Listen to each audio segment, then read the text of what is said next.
Pablo Carpena Meyer es un joven de 26 años que ha visto cómo su derecho de sufragio ha desaparecido a consecuencia de una sentencia de incapacitación.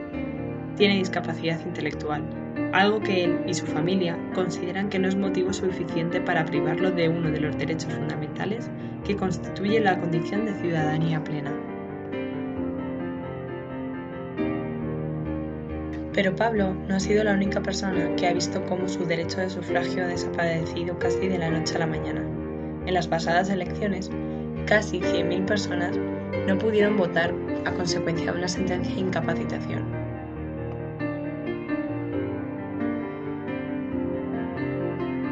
Esa gente si vota, entonces seguro también vota. Claro. Somos conscientes como padres de que solicitar la incapacitación de una persona es una cosa muy seria porque le quita muchísimos derechos. Existe un proceso que se llama, un proceso general, no solo para personas con discapacidad, que se llama los procesos de modificación legal de la capacidad, lo que se conoce comúnmente como incapacitación jurídica. La incapacitación es un proceso porque todo el mundo, por ser ciudadano, por vivir en un país, tiene unos derechos, una facultad de actuar como ciudadano, ¿no? O sea, de actuar con el Estado, de hacer un trámite administrativo, de poder ejercer el derecho al voto, de tener hasta una cuenta bancaria, o sea, de actuar como una persona, digamos, jurídica, con entidad jurídica, ¿no? Cuando existe algún área en donde se percibe, y esto es muy subjetivo evidentemente, que la persona no tiene capacidad para hacer esa acción jurídica, existe un proceso contemplado en la ley que se llama incapacitación, ¿no?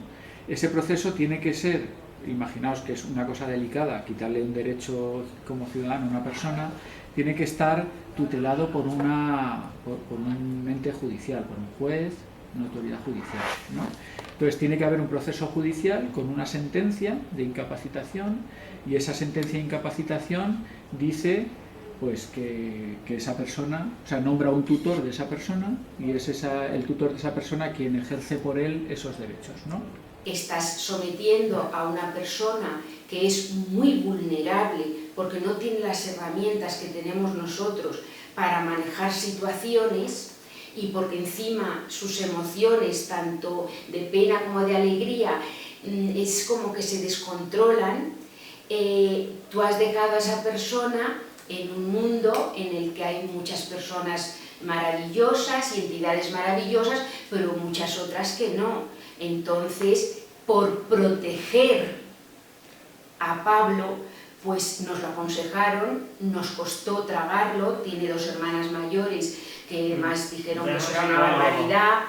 En el ámbito de las personas con discapacidad intelectual normalmente lo solicita la familia y normalmente es por un tema de protección generalmente patrimonial de la persona, es decir, los padres que tienen hijos con discapacidad, en todos los casos prácticamente una de las preocupaciones mayores es qué va a pasar cuando yo falte con mi hijo, ¿no? Que eso pasa en cualquier familia de personas con y sin discapacidad, pero en una persona que va a tener con discapacidad intelectual, que seguramente va a tener menos acceso a una vida independiente, al empleo, etcétera, pues es una preocupación mayor de los padres, ¿no? La persona tiene intervención del Ministerio Fiscal y la intervención de un juez. Antes, como digo, se declaraban en su totalidad como una persona incapaz para todo. Y hoy en día la tendencia primero es a pedir menos, a promover menos acciones de incapacitación. Y en segundo lugar, a que cuando se hace se puede diferenciar en la sentencia qué actos puede gobernar. Es decir, ¿es capaz de administrar el dinero que tenga o es incapaz? Hay que ver en la situación real de esa persona y lo que digan los facultativos. Está en condiciones de no poder en modo alguno discernir políticamente con ningún elemento de razonamiento, decir que votar, eso hay que verlo, pero que no se vaya, como digo, o que no puede trabajar o que no puede hacer eso. Pero, como digo, las declaraciones de incapacitación en bloque también eso se van progresivamente reduciendo. Es una figura que está en mira de desmantelarse, tiene que hacerse, de hecho ya tiene que haberse realizado. El mismo concepto de incapacitación ya no procede. Es decir, ahora sí incluso hay un cambio en la normativa de la Ley de Procedimiento Civil y el Código Civil en cuanto a este tema. Los procesos de incapacitación no se denominan como tal, sino se habla ya de procesos de capacidad de la persona, procesos de modificación de capacidad de la persona.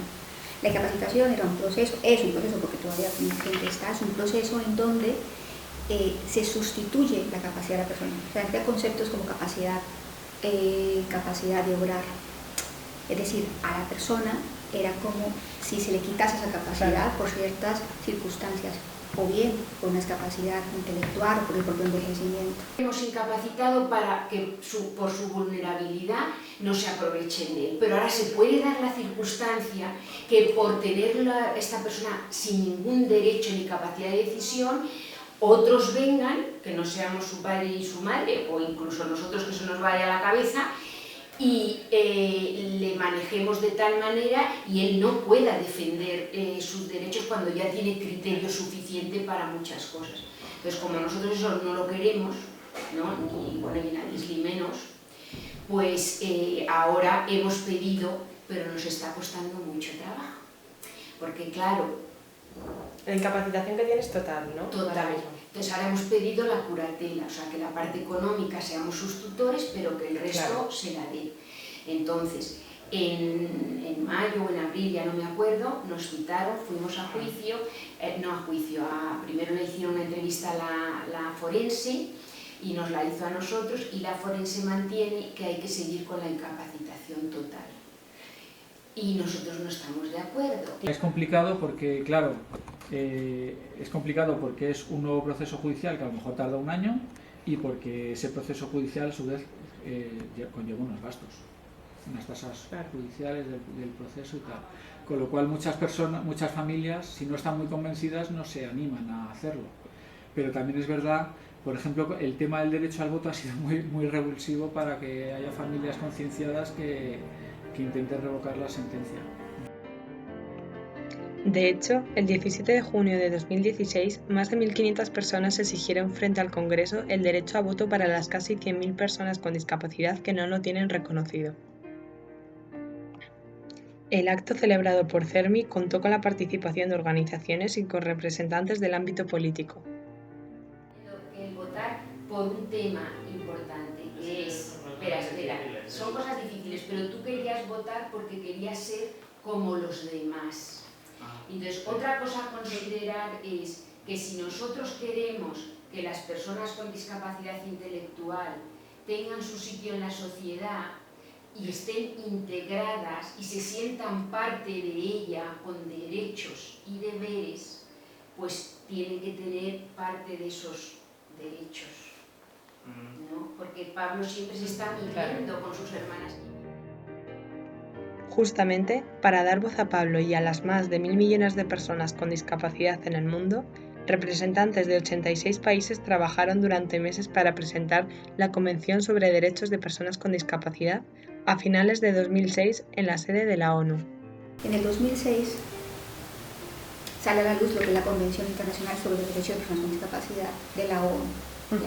No es una ley, una convención, no es un tratado que recoja nuevos derechos, los derechos ya están de todas las personas, todos tenemos una Convención Internacional de los Derechos Humanos, ¿vale?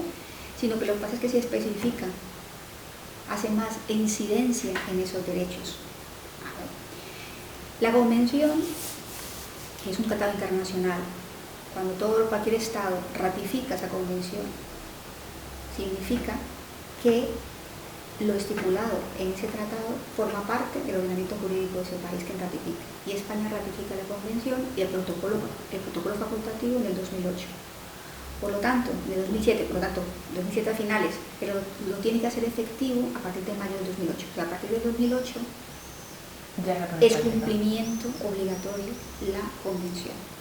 ¿Qué significa eso? Que España tiene que modificar toda su legislación, prácticas, ¿vale? Y todo su ordenamiento jurídico en sí a los planteamientos de la Convención. Y la Convención lo que hace es recoger un nuevo modelo que se llama modelo social, que significa que la persona, con el mero hecho de ser persona, con su dignidad como tal, la discapacidad no es que sea interna, sino proviene fundamentalmente del entorno que le rodea. Es decir, una persona con limitaciones que pueda tener, pero es el entorno quien intensifica o puede minimizar esa discapacidad. La comunidad internacional les ha otorgado esos derechos, ha dicho, ¿de acuerdo? Y los países lo han firmado, o sea, esto no es las convenciones no las firman las organizaciones de personas con discapacidad como un deseo, no, lo firman los ministros, los estados y aquí la refrenda el rey. Entonces, pues hemos dicho, estos son sus derechos. Ahora estamos históricamente pues en la pelea de ir peleando para que se transformen desde lo más básico, los edificios, hasta las cosas más complicadas en términos educativos, las formas de enseñar, de realizar el aprendizaje, para que todo el mundo se sienta bien y quiera aprender. Desde la creación de la Convención de Personas con Discapacidad, no solo el derecho a voto ha quedado recogido de forma internacional. La educación desde pequeños es el primer gran paso para conseguir una sociedad basada en la igualdad y la no discriminación. La educación inclusiva es para muchos la clave del éxito para conseguir que los derechos de las personas con discapacidad y el desarrollo se cumplan. Casos de gente con síndrome de Down, de gente con autismo, que los profesores los echan de los centros escolares y dices, no, si es que tiene derecho, según la Convención de la ONU, a tener una educación inclusiva, a que se produzca en ordinario y a que estén en el centro, no que estén en un centro de educación especial. Entonces, cuando te encuentras con esto, están incumpliendo la ley, porque España lo tiene ratificado, toda esta ley de la ONU lo tiene ratificado desde el año 2006. Entonces, claro, tiene que existir ese tipo de inclusión escolar. Te encuentras con que, bueno, con que no, con que hay que llevarlo a juicio, con que hay que estar lidiando bastante los derechos. ¿Qué me cuentas tú? ¿Qué es lo de la escuela qué? Inclusiva. ¿Y qué es una escuela inclusiva? A ver, que dejo las cosas aquí. Ah, sí. Separadas. Estoy. Ya, ahora dale, háblame, ¿qué es eso de la escuela inclusiva? Que mejores los colegios. ¿Que mejoren? Sí. ¿Para qué? Para que estén los niños y las niñas en clase. Muy bien. Sí, señora. Oye, y en la escuela inclusiva van los niños y las niñas, ¿no? Sí. ¿Y quién más van? Los profesores. Ajá. Las profesoras. Mhm. Jenny. Elma. Esas son profesoras, ¿no? Sí. Tuyas. Oye, ¿y quién más van? Niños que tienen Diversidad funcional. diversidad funcional. ¿Y quiénes son los niños que tienen diversidad funcional? La que no puede andar. Ajá. La que no ven. Ajá. La que están solos, que no oyen. Ajá. La que está ciegos, que no ven. Ajá. Todas esas personas tienen diversidad funcional, ¿no? Los que tienen síndrome de Down, autismo. Vale, oye, ¿y qué más tienen que ir a los colegios? Los niños que tienen mucho qué. Mucho dinero y poco dinero. Claro, todos, ¿verdad? Todos. ¿Y los que vienen de dónde? ¿De otros? De otros países. Claro, para mezclar las culturas, ¿verdad, Violeta? Sí. Pues ala, sí se puede, ¿no? Sí se puede. Sí se puede. De hecho, yo estoy en contra de la educación especial porque ya como que se les está apartando. La diferencia con el colegio ordinario, con la educación ordinaria, es que si tienen un PT, un AL, que es un pedagogo terapeuta, y un especialista de audición y lenguaje, pues eso podría ayudarles en su desarrollo, no haría falta educación especial. Es verdad que en educación especial van a tener mucho más apoyos, pero yo tiro más por la ordinaria. Y entonces este equipo de valoración te llega y te dice, pues eso, síndrome de Down, tal, tiene que ir con apoyos. Fíjate qué cosas, que todos los niños necesitan los mismos apoyos. Es que está así estructurado toda la estructura escolar y entonces a todos les ponen una PT y una L, una pedagoga terapéutica y una logopeda. Si hay otro niño con un trastorno que no esté definido y demás, tiene los mismos apoyos. Si hay un niño con Asperger, tiene los mismos apoyos. Si hay un niño con cualquier historia, tiene los mismos apoyos. Entonces realmente no hay una flexibilidad en realmente ver cómo están, sino que el dictamen ya marca y dicen síndrome de Down, dictamen. ¿Sabes lo que hacen en la escuela? Que a un niño con necesidades educativas especiales les hacen adaptaciones curriculares. Si las adaptaciones curriculares son significativas, las hay de dos tipos, unas digamos más suavecitas y las otras que son significativas, no titulan. Cuando llegan a sexto no les dan titulación, entonces les han hecho pasar toda la etapa, no les han dicho nada a la familia y luego ya es como, claro, es que el niño no da más de sí, la culpa es del niño. Entonces los sacan del sistema y verás a muy poca gente que realmente supere ese espacio y vaya para otro lado. Se hacen adaptaciones curriculares dependiendo del nivel, el nivel intelectual que tengan los chiquillos. Entonces, si su nivel está por debajo de lo que ellos creen normal, pues ahí sí que les dirán, bueno, mira, no te lo puedo garantizar que tu hijo llegue hasta cuarto de la ESO, pero a lo mejor se queda en segundo con conocimientos de sexto de primaria. Entonces, pues bueno, ahí se está, y luego sí que es verdad que se les deriva un PCPI, que es un programa de cualificación profesional inicial, y ahí sí que pueden llegar a obtener el título de secundaria o similares. Esa no es la idea es pues bueno, que ellos sean ellos mismos, que aprendan, que tengan autonomía, ¿no? Pero claro, cuando tú te planteas todo eso y ves que ni la institución de servicios sociales se lo planteaba, que solamente era, bueno, son así. Y es verdad que las leyes están pues para cambiarlas. Todo el periodo de psicología evolutiva de 0 a 6 años, que es cuando todos, vamos, no los niños más de 9 años, todos nosotros, todos los niños aprenden ahí un montón. ¿Cómo vas a retrasarles hasta hacerles eso? Entonces, claro que no hay nada. Luego te mandan a los centros de atención temprana. En el centro de atención temprana yo lo tengo aquí en el municipio. Y cuando tú preguntas, dices, bueno, aquí me tienen ya que dar la información. Te dicen, pues mira, tienes media hora de fisioterapia y tienes media hora de estimulación. Digo, bueno, ¿y tenéis una reunión con la familia y tal? No, ¿para qué? Tú traes a la niña, esto, lo otro. Entonces, nada, metes ahí a la niña y espero que vea ahí que hay... O sea, todo así, ¿no? En el aire, ¿no? Y cuando te encuentras y que dices, mira, te voy a hacer una pregunta, tú que eres fisioterapeuta y llevas trabajando con chicos con síndrome, sí, te miran así. Bueno, ¿y qué pasa? ¿Y cómo son? Cuéntame, ¿no? Tú imagínate, qué ansiedad la familia, ¿no? Lo malo es cuando te empiezan a decir y te dicen, pues mira, va a caminar con 4 años porque tú no te has enterado bien de lo que es el síndrome de Down, pero no te lo ha contado nadie y te lo voy a contar yo. Entonces te comentan eso. Ellos caminan con 4 años, el pañal lo cambian con 5 años, el que lo consigue hacer, algunos no hablan. Y tienes que llevarlo a un colegio de educación especial. Tú fíjate desde el centro de atención temprana. No sé de dónde sale todo eso, pero sale de una fuerza en la que tú dices, hay cosas que no van bien y empiezas a defenderte y a quitar todo eso que te das cuenta, pues a lo mejor por ser educadora, ¿no? De decir, esto no puede ser, ¿no? Ellos deben de dar otro, deben de dar. Pablo pide que le devuelvan el derecho a voto que le pertenece.